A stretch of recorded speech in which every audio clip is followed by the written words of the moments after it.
Yesterday, we brought you a story about a dispute between the City of Hamilton and the Haudenosaunee Confederacy over the consultation process and funding for the remediation of Chedoke Creek.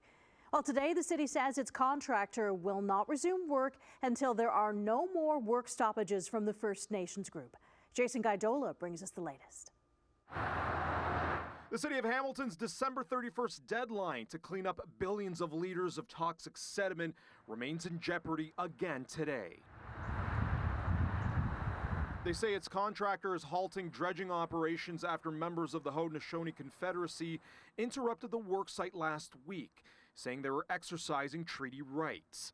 The city says this has happened 36 times since August. The City of Hamilton says its contractor notified them late yesterday that it will not continue with the project unless uninterrupted and unimpeded access to the worksite is available.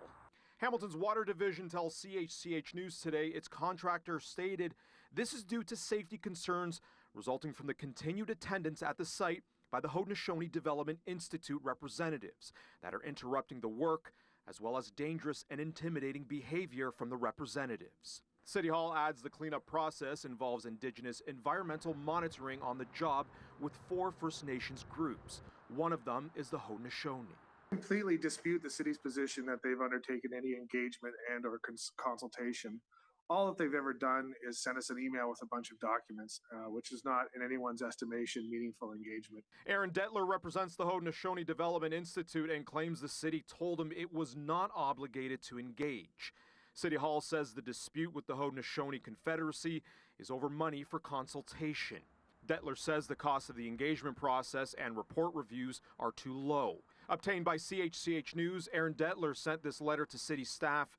It reads in part, "You have offered $7,000, which does not even cover the photocopying costs associated with sharing the subject materials with our nations." The city has said Detler has asked for $350,000, but Detler says he simply budgeted what it costs to engage.